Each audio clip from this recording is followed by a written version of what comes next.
I've asked this question to all of our guests of the last 10 days or so. Were you taken by surprise? Totally, Ed. I called this one wrong, I have to confess. I did not expect this fast a pivot so soon. We knew we'd get the spot ETFs sooner or later. We just thought it'd be later rather than sooner. Noelle, you'd assume that there is demand for such a product and that demand must be based on something. So give me that big picture, the importance of a spot ETH ETF.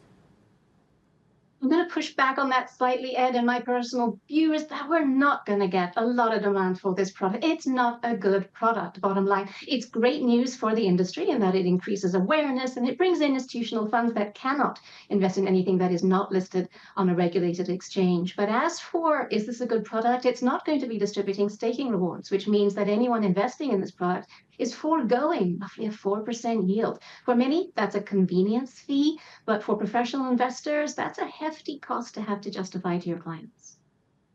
Throughout the course of the last week or so, many of our guests have labelled ETH as different things. I don't want to put words into your mouth, but if Bitcoin is digital gold, what is ETH to you?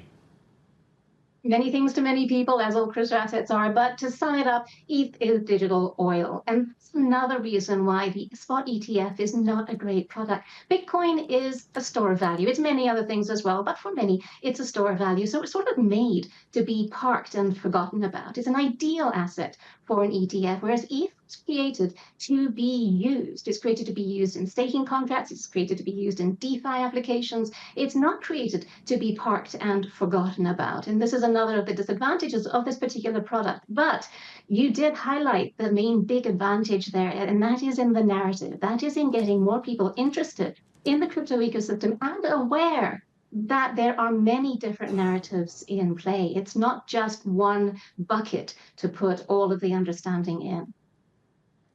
Noelle, I appreciate your honesty, your admission that about being caught by surprise or getting the call on it wrong. But let's say it's happening, right? It's happening. Are there any parallels we can draw with the process of and the play out of a spot Bitcoin ETF and the procedure and cadence of what might happen from here?